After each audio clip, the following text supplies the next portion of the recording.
Assalamualaikum warahmatullahi wabarakatuh. Kita ketemu lagi di channel Paradigma Baru. Kali ini kita kedatangan seorang tamu.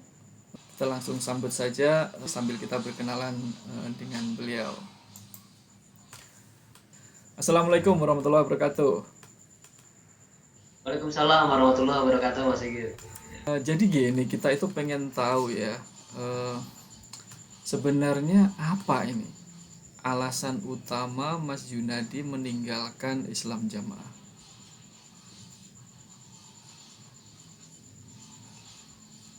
Alasan utamanya eh, ada pemberontakan di hati kecil saya. Ada pemberontakan itu berupa apa? Ada di satu titik saya tidak setuju kalau di luar jamaah kami ini atau Islam jamaah dicap kafir. Memangnya Itu gini. panggilan hati. Memangnya mereka Gimana? yang di luar Islam Jamaah itu memang benar-benar dianggap kafir ya? Allah, iya, itu penyaksian saya, pengalaman saya dari saya kecil. Saya lahir di kalangan Islam Jamaah, di kala kedua orang tua saya sudah Islam Jamaah. Yang begitu yang saya dengar di pengajian-pengajian mereka, itu literally harfiah, mereka memang mengkafirkan orang Islam yang di luar jamaah mereka, orang Islam yang belum berbaiat pada imam mereka. Itu fakta, Mas. Wallah, itu ya, jadi bukan isu, bukan fitnah atau seperti yang mereka katakan itu fitnah, atau dalam buku resmi mereka, website mereka itu fitnah, itu tidak benar. Tapi itu bukan itu yang sebenarnya fakta yang terjadi. Itu memang jamaah kami ini mengkafirkan orang Islam yang belum berbaiat pada imam kami. Begitu. Jadi Ya, alasannya adalah tidak ingin mengkafirkan orang lain gitu ya. Tapi beneran alasannya iya, itu bukan karena sakit hati sebenarnya. bukan. Saya bisa dikatakan apa ya? Misal saya tuh di kalangan Islam Jamaah itu berasal dari keluarga yang ditokohkan. Keluarga besar saya imam-imam daerah. Wak saya imam daerah Bandung. Ayah saya imam daerah Jakarta Selatan. Paman-paman saya imam desa. Di lingkungan saya Jakarta Selatan pun saya ibaratnya ditokohkan. Nggak ada sakit hatinya, saya ditokohkan. Saya berasal dari keluarga yang diulamakan. Begitu. Bahkan saya diberi dakwaan ya seperti di organisasi, diberi dakwaan mengurus remaja, muda-mudi. Jadi ketika saya perlu dakwaan juga, saya udah punya dakwaan, bahkan banyak sekali dakwaan saya. Jadi Kan bukan katanya orang yang karena keluar dari jamaah ini, bukan juga karena misalkan saya melamar wanita ditolak, sakit hati, atau saya punya ya, atau saya punya ambisi ingin jadi pengurus. Itu yang distigmakan di jamaah kami. Jadi yang keluar dari jamaah kami distigmakan seperti itu, entah itu sakit hati, dendam, ada kepentingan pribadi yang kandas. Saya nggak punya itu semua. Saya merasa ghina, bukan kaya dalam arti apa ya, bukan kaya benda, bukan. Saya merasa cukup, segalanya cukup, nggak ada yang disakit hatikan, nggak ada. Saya nggak berambisi pada jabatan tertentu. Kalau secara pragmatis, ya nggak ada untungnya. Mendaku itu nggak ada untungnya, digaji juga enggak, ya kan? Capek, iya, nggak ada untungnya. Secara pragmatikal itu nggak ada untungnya. tapi Bahkan kalau bisa saya nggak punya dakwaan deh. tapi kan Jadi memang bukan sebenarnya karena konon yang saya dengar itu kalau di dalam jamaah itu diramut gitu ya, dari cabai rawitnya diramut, remajanya diramut, kemudian ketika mau menikah juga diramut, bahkan sampai meninggal pun diramut. Kira-kira apa tidak sayang gitu kehilangan kenyamanan yang seperti itu ketika antum memilih, memutuskan untuk meninggalkan jamaah ini? Kalau soal dirambut, ya memang di sana ada peramutan sebagaimana jamaah-jamaah Islam lainnya juga merambut jamaahnya. Jadi soal peramutan itu bagi saya, pandangan saya itu tidak dimonopoli oleh jamaah ini. Gitu. Memang terus terang saya ada di comfort zone. Ketika saya keluar bukan dalam keadaan saya dikejar utang atau sedih hati, enggak, saya ada di titik comfort zone malah. Saya merasa nyaman di situ. Tapi saya kembali ke prinsip, saya harus mendahulukan ghirah agama, kecemburuan agama. Ketika agama diselewengkan, saya harus mengedepankan itu. Jadi memang banyak yang saya korbankan, seperti saya udah kehilangan mungkin sahabat-sahabat dekat yang sudah menjauhi saya. Tapi kehilangan comfort zone sebenarnya itu bagi saya cuma ilusi gitu, ilusi doktrin. Ketika saya keluar, hidup saya baik-baik aja. Ada sesuatu yang hilang. Alhamdulillah. Saya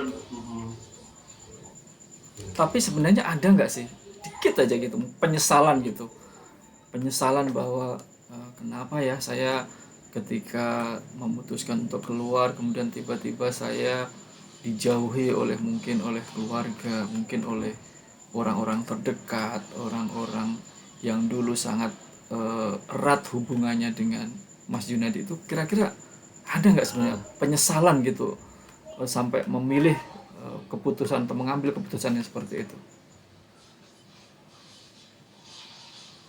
Alhamdulillah enggak ya. Pertama, saya punya nuclear family atau keluarga inti yang nggak mempermasalahkan. Memang sempat awal-awalnya menyayangkan, aduh, AA keluar dari jamaah mal, ibu saya sedih. Tetapi seiring dengan waktu berjalan, baik-baik saja. Keluarga inti saya, ayah, ibu, kakak adik kandung, nggak masalah, gitu. Di situ saya, jadi selama saya nggak kehilangan keluarga, ayah saya no problem gitu ya, kehilangan persahabatan, teman-teman lama gitu.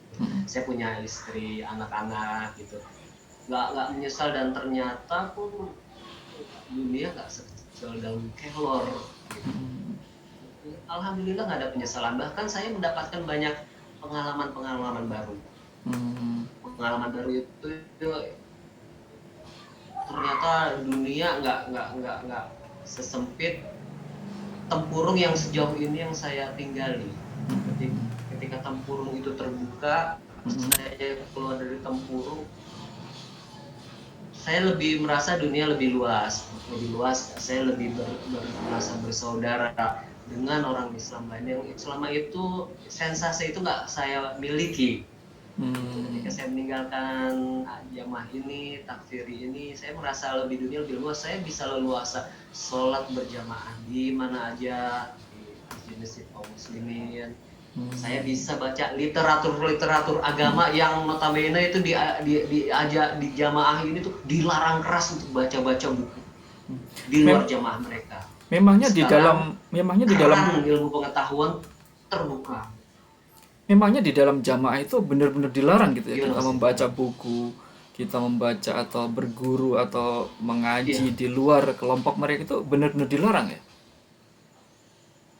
Larang. Mereka menyebutnya dengan istilah buku karangan. Stigmanya negatif. Jadi pokoknya semua buku-buku agama yang bukan terbitan mereka itu dipukul rata buku karangan. Stigma buku karangan itu gini, kata-kata diksi karangan seolah-olah seorang tuh ngarang-ngarang gitu. Padahal buku karangan itu adalah buku yang sifatnya ilmiah, bukan nggak ngarang liar, tapi bersandarkan Quran was sunnah juga, dengan disiplin keilmiahan yang bagus juga, sistem sanad yang bagus juga, sistem referensial yang bagus juga. Nah, ketika saya keluar dari jamaah itu, alhamdulillah saya merasa keran ilmu pengetahuan terbuka luas. Apalagi sekarang alhamdulillah kita hidup di media yang semuanya seolah dimudahkan oleh Allah untuk mencari ilmu pengetahuan. elektronik buku e-book banyak, YouTube bisa diakses, rekaman-rekaman ceramah tinggal pilih, kajian taklim yang misalkan face to face gitu banyak, tinggal pilih gitu. Jadi itu yang saya rasa. Jadi mereka melarang jamaahnya untuk baca-baca referensi yang bukan dari kitab mereka gitu. Iya. Terus Mungkin gini. ya saya punya teori, kalau teori saya begini, ini seperti saya analogikan ketika zaman kolonial penjajahan Belanda. Setiap elit yang ingin menguasai objek kekuasaannya itu pasti menginginkan nggak mau yang dikuasai itu terbuka wawasannya. Dia dibiarkan cupet, dia dibiarkan picik, dia dibiarkan terus-menerus di dalam tempurungnya. Itu jadi ini semacam ada teori kendali sosial. Jadi pelarangan ini sebenarnya arahnya ke sana supaya indoktrinasi bisa terus berjalan, mad'u yang jamaahnya itu jadi mudah dikontrol. Teori saya seperti itu sebenarnya. Mereka sih menarasikannya ke jamaahnya, di luar jamaah itu nggak mangkul, ilmunya nggak sah, narasinya narasi baik, nggak mangkul, seolah-olah referensi dari luar itu nggak berilmu, sedemikian negatif, itu ini apa citranya, begitu.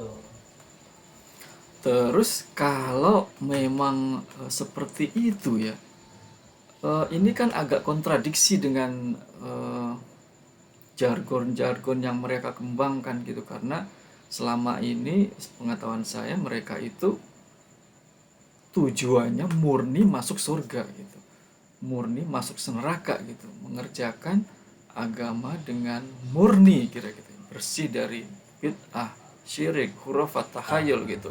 Nah itu kok beda gitu dengan yang Mas Yuda disampaikan, itu gimana Mas?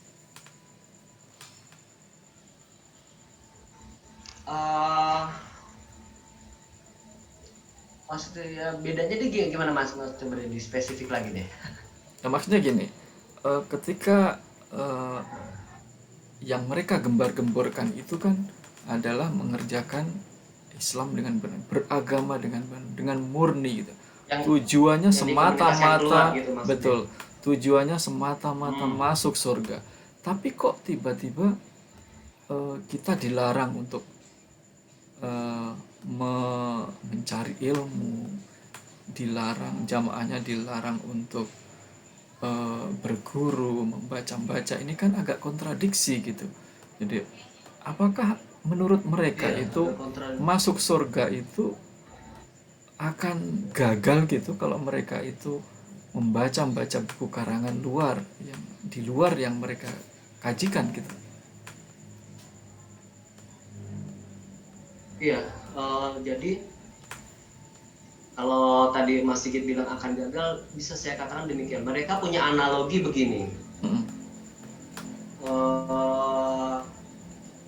Mencari ilmu harus dengan mangkul. Kalau tidak mangkul, itu seperti ilmunya itu mencuri, walaupun kamu benar amalannya. Begitu. Jadi meskipun kalau kamu nggak mangkul dengan jamaahku, nggak mencari dari jamaahku, walaupun kamu benar, amal ibadah tetap ditolak sama Allah. Gitu ya. Mereka. Jadi memang apa ya? Atau barangkali apakah mungkin ada motif-motif lain sebenarnya? Apakah itu sekedar mungkin kamuflase, atau memang menurut mereka sebenarnya surga itu memang ya begitulah cara mencapainya gitu, atau bagaimana sebenarnya tentang hal ini Mas?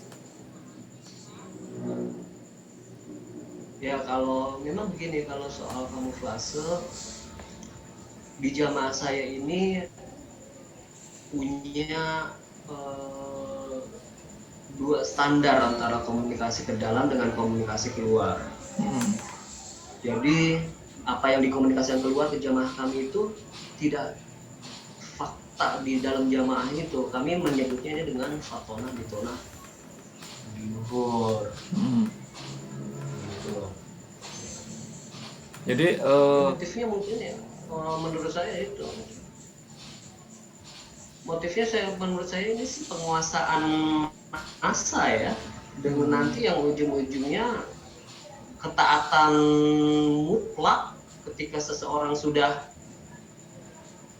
di jamaah inilah aku masuk surga, jalan tunggal masuk surga, selamat dari neraka. Ketika itu sudah masuk ke benak kita, membalung sumsum, menjadi apa, mendarah daging dalam pikiran kita.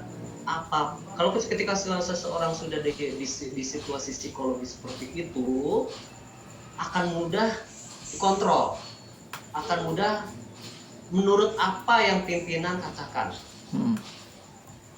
gitu. Entah itu berupa permintaan harta, entah itu nanti di ajang politik harus milih politik tertentu. oh, mereka main politik juga sebenarnya ya? Gitu. Oh iya mas, ini politik, dibalik ini politik. Oke. Menurut saya ini memang politik ini. Karena kan mereka selama ini gembar-gembornya agama ini kan eh, beda, Bu. Tujuannya itu benar-benar murni masuk surga. Ini bukan masalah politik, ini bukan masalah parpol seperti itu. Tapi ternyata mereka juga main politik juga sebenarnya ya. Iya, mereka sebenarnya begini. Mungkin mereka mendefinisikan politik itu dalam definisi yang sempit, sehingga mereka tidak menyebutkan ini politik. Padahal kalau kita mengembalikan definisi politik yang lebih komprehensif, apa yang mereka lakukan adalah politik. Keamiran itu sia-sia Islamiyah dalam konteks kepolitikan itu sebenarnya. Cuma mereka menarasikan kepada jemaahnya ini bukan politik, jadi seolah-olah ini adalah murni agama. Kita tidak bisa meninggalkan politik. Semua yang berkaitan dengan kebijakan publik itu adalah politik. Kalau dalam politik, dalam definisi yang lebih kecilnya lagi ya, nanti ya buat jamaah-jamaah ini ya dipakai buat dagangan politik, bisa kan? Misalkan dalam satu pertarungan pilkada, pilih partai ini, ya jamaah yang sudah taat ya semuanya tinggal pilih. Nanti yang dapat untungan pimpinan-pimpinannya dalam deal-deal politik itu. Menarik ya ternyata ya. Menarik ini sungguh-sungguh. Apa ya? Ternyata di luar yang mungkin selama ini banyak orang tahu ya. Ngomong-ngomong soal apa ya, iuran atau apa, iuran keanggotaan atau infak itu bagaimana kalau di jamaah Islam jamaah ini? Di jamaah ini tulang punggung dari pendanaan itu ada di isrun. Kami menyebutnya dengan istilah isrun. Isrun ya? itu isrun itu berasal dari bahasa Arab yang mereka terjemahkan dengan 1/10. 1/10. Kata asyara 10 bahasa Arab. Isrun kan jadi 1/10. Maksudnya adalah jamaah-jamaah ini bayar 10% atau 1/10 dari pendapatannya bulanannya. Kalau gajinya 1 juta bayar setiap bulan berarti 100.000. Kalau mereka mengklaim punya jutaan orang, taruhlah kita paling angka realistis mungkin 2 juta orang. Angka realistis jamaah ini 2 juta orang yang sudah udah produktif secara ekonomi, tapi 100.000. Itu 100.000, setiap orang bayar 100.000, kaliin aja berapa miliar gitu. Mereka dapat, ya mereka jadi gitu. Kekuatan perekonomian mereka dari pajak. dari pajak yang mereka eufemisme itu penghalusan istilah gitu. Tapi pada prinsipnya ini pajak, khuruj dalam bahasa syar'inya. Ini pajak sebenarnya. 10%. Gitu. Nah, ini jadi problem juga ketika ini Isrun ini diglorifikasi sedemikian rupa sampai di titik kalau kamu nggak Isrun, kamu nggak Islamnya itu dipertanyakan, keimanannya dipertanyakan, bahkan mungkin sampai di titik kekafiran. Itu di titik pragmatis yang paling tinggi dari jamaah itu ini. Tapi eksploitasi ekonomi. apa benar seperti itu? Maksudnya gini, kalau mereka itu tidak menyerahkan atau tidak membayar Isrun tadi, itu apakah mereka didatengin kemudian diambil hartanya atau kemudian kira-kira diteror harus bayar gitu atau bagaimana sebenarnya? Ya, kalau seseorang udah mulai kritis sama Isrun, udah mulai form Isrunnya misalkan nunggak gitu ya. Wah, ini pengurus sudah mulai itu tiap bulan ya? Penyerahannya tiap bulan itu ya? Iya, tiap bulan kami diberikan formulir. Formulir ada belangkonya. Kayak belangko SPP dong ya? Seperti itu ya, seperti SPP sekolah. Nanti ada buat ke pusat 10%. Pusat itu maksudnya ke 10% dari ke ibu kota jamaah kami lah, analoginya begitu. Okay. Kami punya ibu kota gitu, kota suci kami, capital city-nya itu Burungan Kediri sana. Oh siap. Nah, di sana pusat pemerintahan kami, di sana tempat imam bersemayam bersama menteri-menterinya, bersemayam ya. bendaharanya. Nah, uang itu dari seluruh Indonesia, setiap orang yang sudah berpenghasilan bayar. Sistemnya bayar dulu, nanti di strata paling bawah itu ada strata tingkat RT. Kita di jamaah kami menyebutnya kelompok. Nanti uang Isrun itu ditarik oleh bendahara level kelompok itu. Ditarik dalam berupa cash, bukan berupa transfer. Nanti dari bendahara kelompok naik lagi ke strata yang lebih tinggi, bendahara desa, atau kami menyebutnya KU desa atau keuangan desa. Nanti semuanya sampai di pertemuan rutin setiap bulan. Jadi jamaah ini mengadakan pertemuan rutin, dia tiap-tiap gubernur itu datang. Misalkan di Indonesia ini di-split menjadi dua, barat dan timur. Barat sentralnya ada di Burungan Kediri. Timur ada di Pondok Gede. Pondok Gede Jakarta ya. Kalau untuk Indonesia, ya Pondok Gede Jakarta, nanti setiap bulan itu kumpul para gubernur, para imam-imam daerah. Oh, ada imam daerah juga ya? Titik-titik. Nanti saya terangkan stratifikasi pemerintahan mereka. Jadi kumpul setiap bulan. Untuk kawasan Indonesia Barat kumpulnya di Pondok Gede. Untuk Indonesia Timur kumpulnya di Burungan Kediri. Itu momen itu juga dipakai selain buat instruksi rutin dari sang imam, juga dipakai untuk menghimpun dana-dana itu. Dana-dana yang ditarik setiap bulan itu.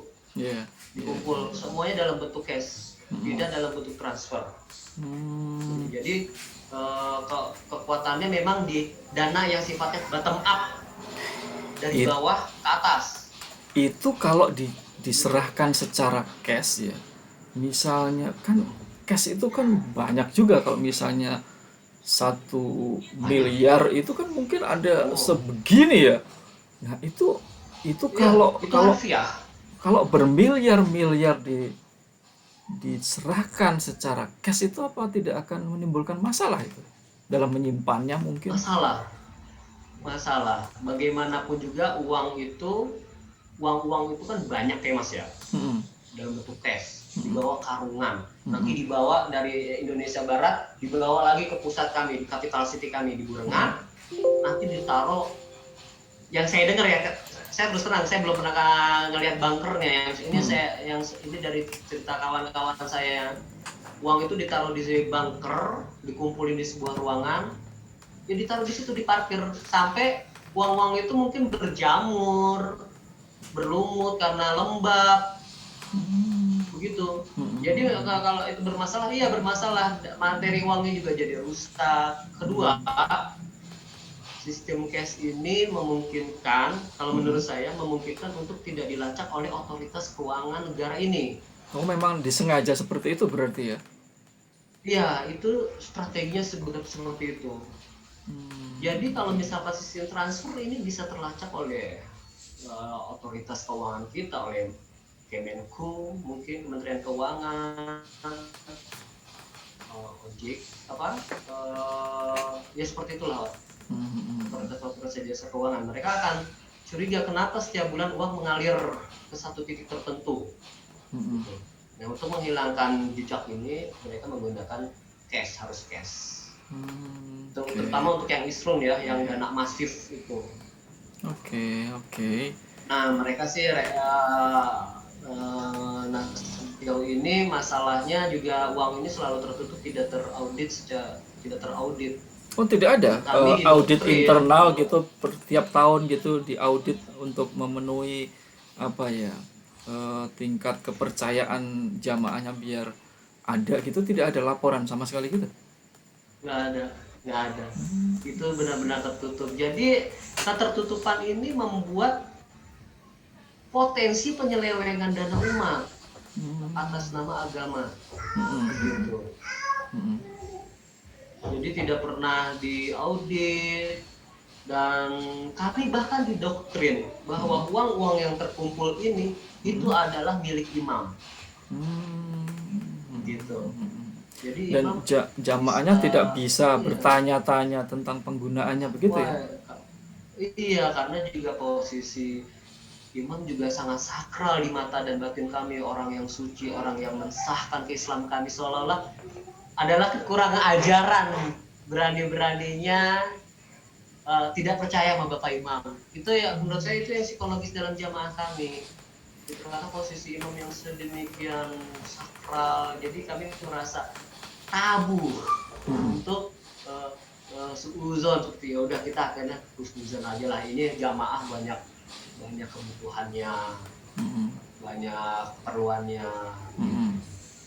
Tapi jangan-jangan memang sebenarnya uang itu dibagikan ke jamaahnya tanpa sepengetahuan jamaah, meskipun tidak dilaporkan, mungkin ya ini mungkin juga dikasih untuk sebagai bansos mungkin, atau sebagai bantuan-bantuan yang lainnya. Jadi sebenarnya uang itu mungkin tidak dikuasai, mungkin untuk bangun masjid, untuk bangun pondok, untuk bangun apalah begitu. Jangan-jangan memang seperti itu gitu. Memang itu nggak saya pungkiri, setiap jamaah itu pasti punya keperluan, setiap ormas pasti semua punya keperluan, termasuk jamaah saya ini, itu nggak saya pungkiri. Tapi saya ada teori begini, kalau kamu mengambil 5, pakai 2 yang buat kepake, 3-nya digelapkan, orang akan melihat 2-nya ini seolah-olah terpakai. Nah, ini karena ketertutupan ini, kalau menurut saya secara hukum keuangan akuntansi adalah lazim kalau kita curiga. Kalau kita kembalikan dengan hukum-hukum akuntansi keuangan seperti itu, ketertutupan ini kan wajar untuk menimbulkan pertanyaan. Dan ini bertahun-tahun nggak ada keterbukaan, tertutup, benar-benar tertutup. Begitu. Kalau dipakai pembangunan pesantren-pesantren memang dipakai buat beli kendaraan operasional, untuk transportasi itu memang ada. Cuma kita nggak tahu nih, misalkan dari 10 miliar yang sudah didapat, bisa aja kan untuk narasinya dipakai 3, 7 gelap kan, kita melihatnya 3-nya ini akhirnya. Kalau ada dia menuding, wah kamu seuzon, itu bukan seuzon kalau menurut saya, logis itu ya, ada pertanyaan seperti ini, karena ketertutupan itu. Jadi ini supaya nggak terjadi penzoliman massal ya menurut saya.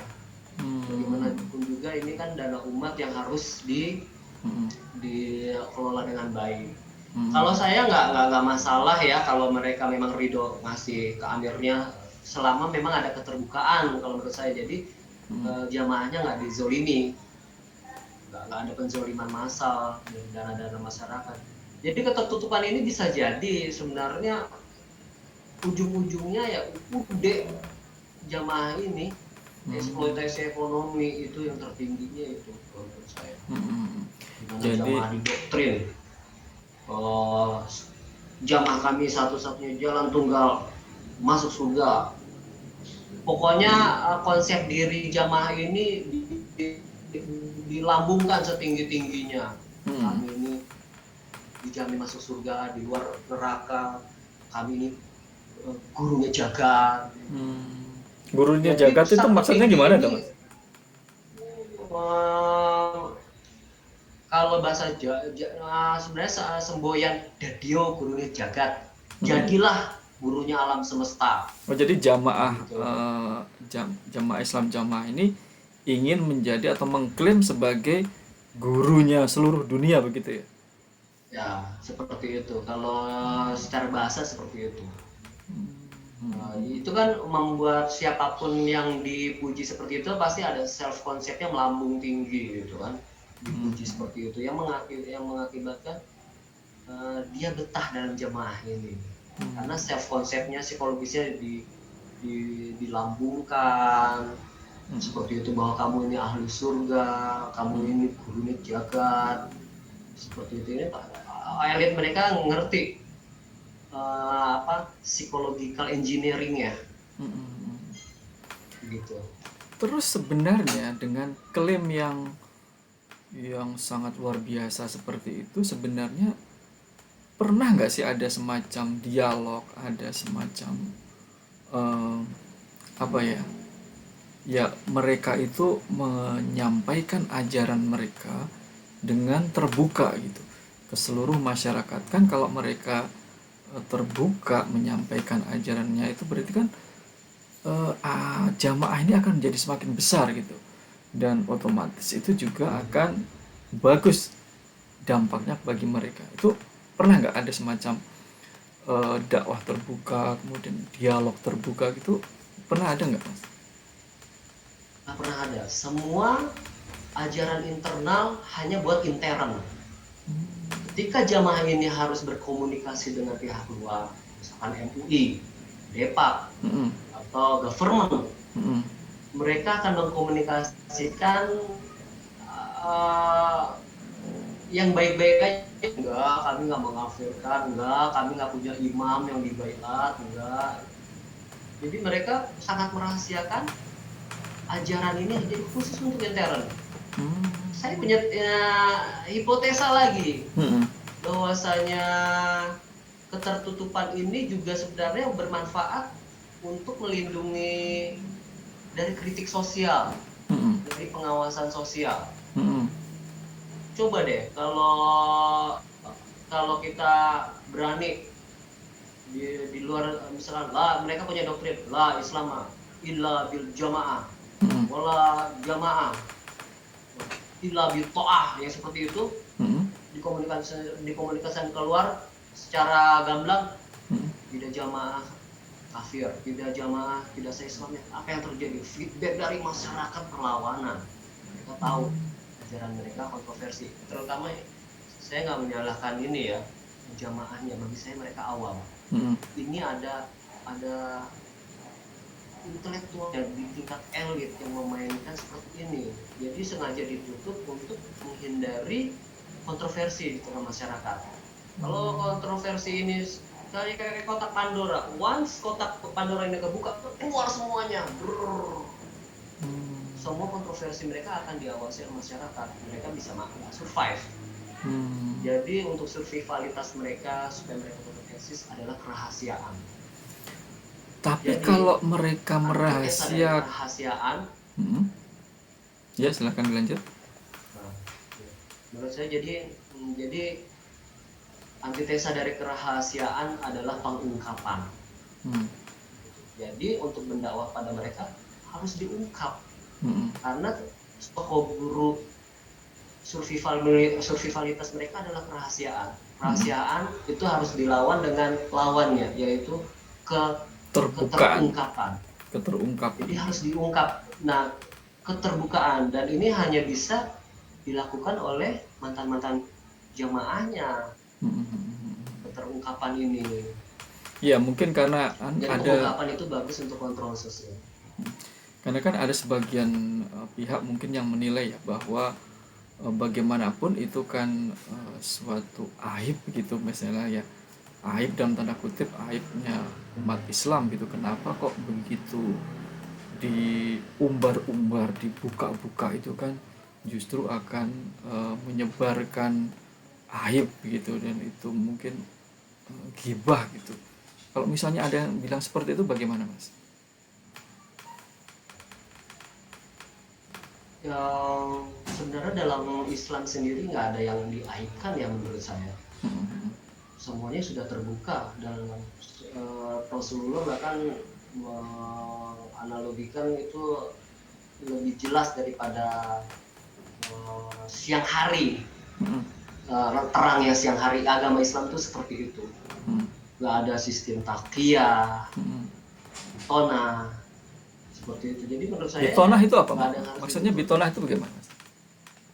Oh, bitonah itu jadi gini Mas, kalau saya ambil analogi Syiah mungkin Syiah karena lebih dikenal ya, sudah dikenal oleh umat Islam umumnya. Mereka punya strategi atau akidah takiyah, seperti itulah takiyah. Jadi kami diedukasi oleh pemimpin kami untuk tidak mengkomunikasikan keluar apa yang dirahasiakan dalam jamaah kami. Jadi tertutup semua gitu ya? Apa yang dirahasiakan, tutup. Jadi bahkan ini jadi pious lying. Pious lying itu kebohongan yang soleh, seolah-olah seperti itu. Jadi kebohongan itu disolehkan.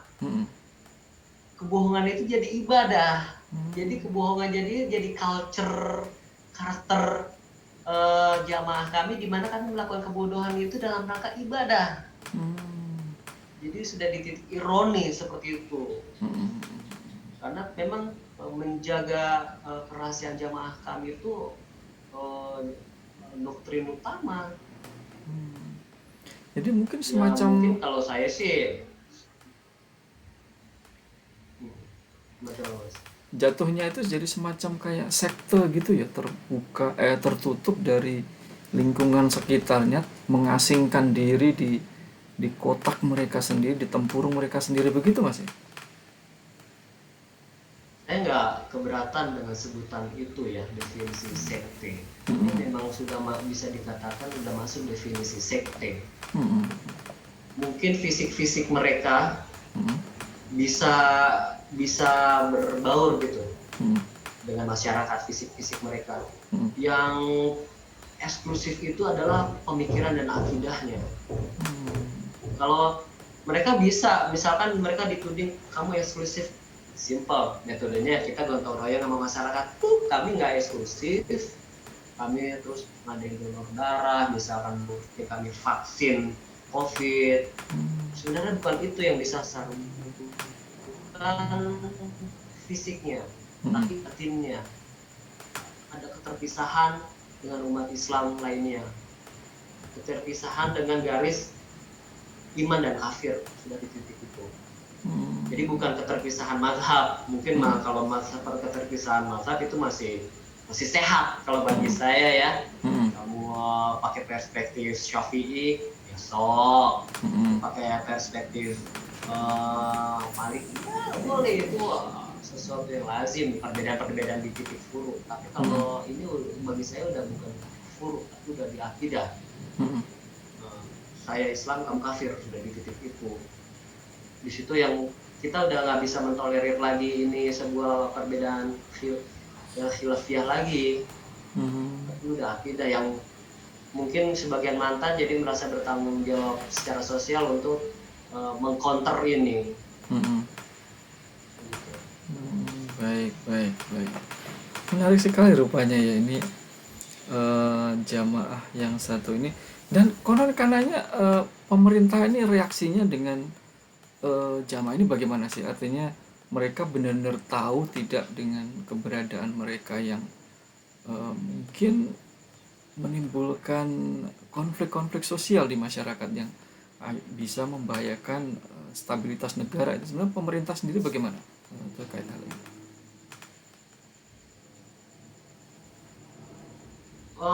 Tanggapan pemerintah kepada mereka baik, karena mereka juga cerdas politik kalau menurut saya. Cerdas politiknya mereka akhirnya membuat sebuah organisasi yang memang itu dilindungi oleh undang-undang. Pemerintah itu kalau menurut saya itu udah tahu ya, karena ini jamaah ini sudah secara hukum sudah dinyatakan sesat oleh Kejaksaan Agung tahun 1971. Oh, sudah pernah ya berarti ya? Jamaah ini udah pernah.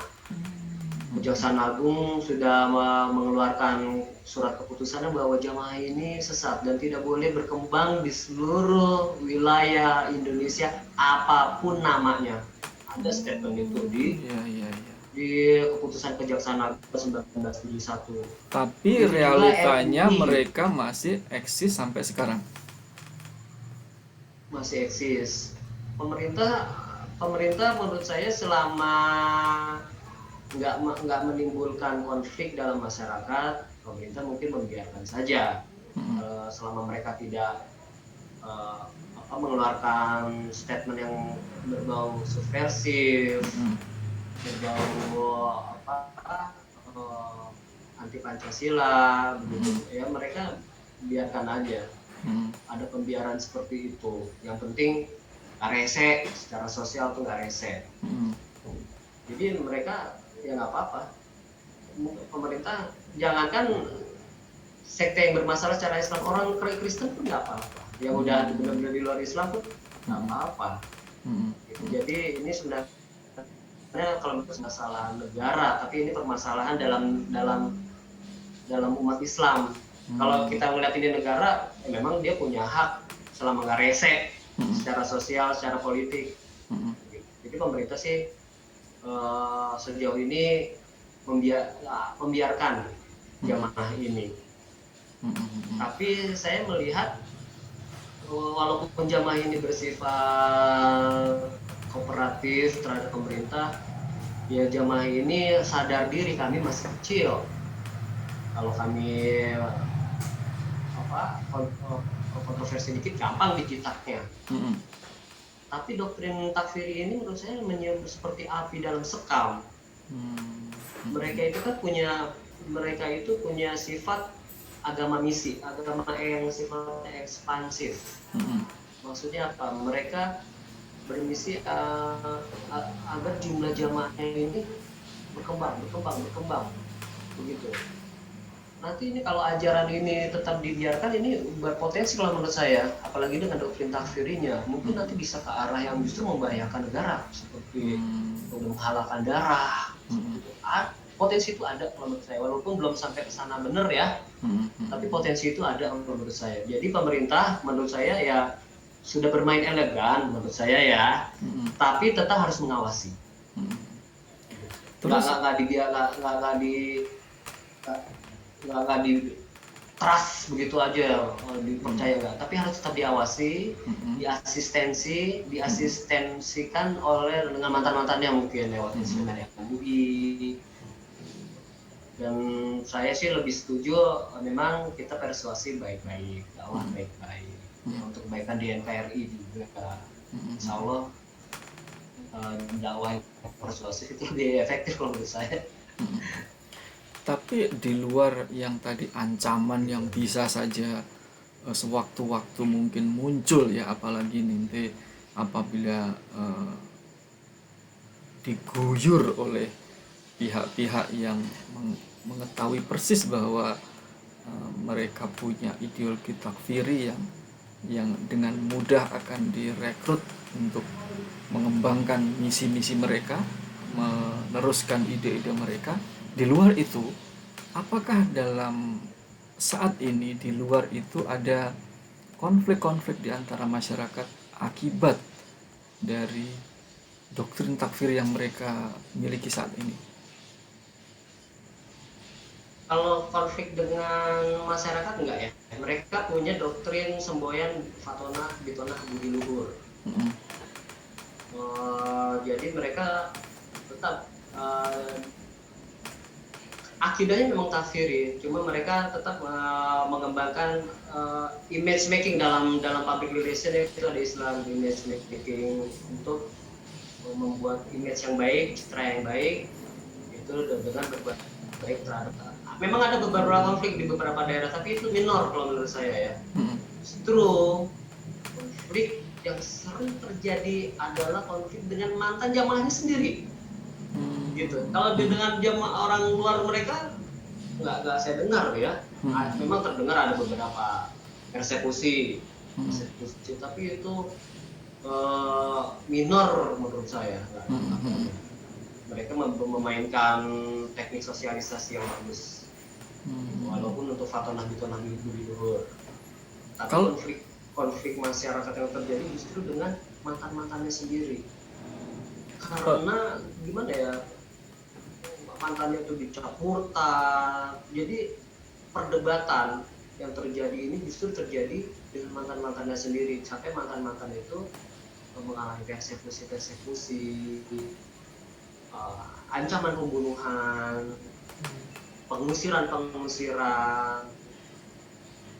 perceraian, hak-hak yang tidak dipenuhi. Contoh hak-hak yang dipenuhi misalnya hak waris seorang anak yang keluar dari jamaah mereka, di mana misalkan bapak ibunya sudah jamaah ini, tiba-tiba keluar dari jamaah ini dicap murtad, hak warisnya pun akhirnya ditutup, nggak dikasih. Seperti itu. Jadi konflik sosial ini so far masih terjadi di antara mereka dan mantannya. Enggak. Saya kembalikan ke istilah awal saya. Ini tetap seperti api dalam sekam yang apabila tidak kita antisipasi sejak awal, ini bisa tiba-tiba bakar. Jadi kita tidak mau sampai di titik semua begitu terlambat. Jadi sedari awal kita terus counter dengan antisipasi ya, dengan dakwah itu. Baik. Jadi tadi kalau saya simpulkan, mungkin kata kuncinya adalah ketertutupan mereka itu harus dilawan dengan pengungkapan, seperti itu ya. Betul. Jadi kayak begini loh, saya mengambil analogi kenapa Nabi Musa bisa menjatuhkan tongkatnya menjadi ular. Nah, karena tren waktu itu adalah ilmu magic. Di kerajaan Mesir itu yang terkenal ilmu magic. Bagaimana Fir'aun punya pasukan penyihir yang bisa merubah tali menjadi ular-ular kecil. Musa punya satu tongkat dijatuhkan menjadi ular besar, yang itu bukan ilusi, ular benar. Makan. Kenapa Nabi Isa bisa menghidupkan orang mati, bisa menyembuhkan orang buta? Kenapa? Karena itu adalah antitesa dari zamannya yang memang ilmu ketabiban, Helenisme di Yerusalem, Judea itu sedang berkembang, ilmu kedokteran itu. Saya mengambil pelajaran dari itu. Jadi kenapa Al-Quran, mukjizat Nabi Muhammad adalah Al-Quran, di mana punya nilai estetika kebahasaan yang sangat bagus, dari rima yang bagus, karena Nabi Muhammad memang mengalami masyarakat yang mengapresiasi puisi, sastra. Mereka mungkin umi, tapi mereka punya cita rasa puisi yang bagus, punya cita rasa kebahasaan yang bagus. Adalah Quran. Jadi kita harus melawan dakwah itu dengan Maduki ini punya modusnya apa? Jadi dilawan dengan antitesanya. Saya berpendapat kalau mereka ujung tombak mereka adalah ketertutupan, maka lawannya adalah keterungkapan. Baik. Jadi itu adalah, kalau saya boleh propose sebuah strategi, saya mempropose itu, keterungkapan. Bagaimana realitasnya? Kumpulkan bukti-bukti, kumpulkan dokumen-dokumen, kumpulkan rekaman dan lain sebagainya. Jadi ketika kita menggugat mereka, kita nggak menggugat secara zolim, kita menggugat secara data. Ini data terbantahkan. Kalau kita cuma lisan doang, di sana ada pembunuhan mereka ini, itu nggak, biasanya nggak diterima. Kita harus melawannya dengan scientific method seperti itu. Bisa dari pertanggungjawaban juga tadi kita sebenarnya nggak untuk membuka semua aib, tapi kita justru ingin mengkoreksi sama-sama untuk menuju kamu lebih baik, nggak untuk dijatuhkan, tapi kamu ingin lebih baik. Jadi saya ingin konsep yang konstruktif seperti itu, dengan kembali lagi dengan keterungkapan. Model kita mengcounter mereka adalah keterungkapan dengan fakta, dengan data, dan kejujuran yang objektif. Baik Mas Junadi, terima kasih banyak atas sharing-sharingnya. Ini sangat membuka mata kita bagaimana mereka modusnya seperti apa, dan semoga apa yang sudah di-sharing tadi bisa bermanfaat bagi kita semuanya, bagi seluruh masyarakat, bagaimana menyikapi jamaah ini sebaik-baiknya dan demi kemaslahatan seluruh umat. Terima kasih sekali lagi. Jazakallah khairah.